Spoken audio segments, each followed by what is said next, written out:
Anong definition ng sexuality? Next slide, please. Okay.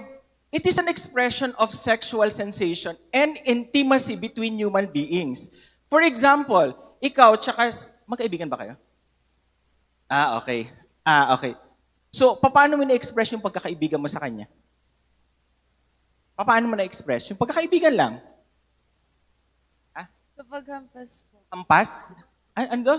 Hinahampas mo. Hinahampas mo. Okay. So, yung expression mo sa kanya, no? Actually yun, intimacy niya yun eh. Sexuality yun. Naintindihan? Between human beings. Gets mo ang point?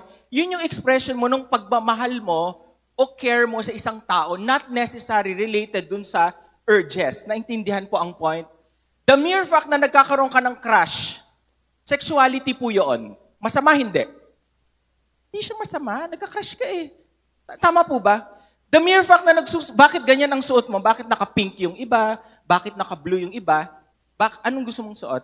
Ang babae, pag babae, anong suot ang naiisip mo pag babae? Blue. Hindi, babae. Blue, naiisip mo. Okay, sa kanya blue. Okay. Pag babae, anong naiisip mong suot? Pantalon. Pantalon, babae. Okay, nag-iiba na yung... Labo mo naman. Lalaki, anong suot? Pants. Pants. Babae? Dress. Dress. Okay. Ang tawag doon, sexuality din yon, pero gender yon.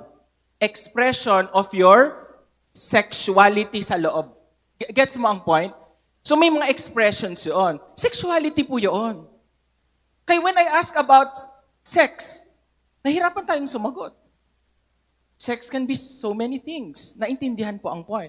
Kasi nangyayari sa atin because we have a distorted thought or notion of sex, because kung ano yung pinasok ng society sa atin, ang dumi-dumi nung nasa utak natin. And sometimes, ang unang notion ng sex, pag tinanong ka ng sex, nahihiya tayo kasi may pumapasok sa utak natin na iba.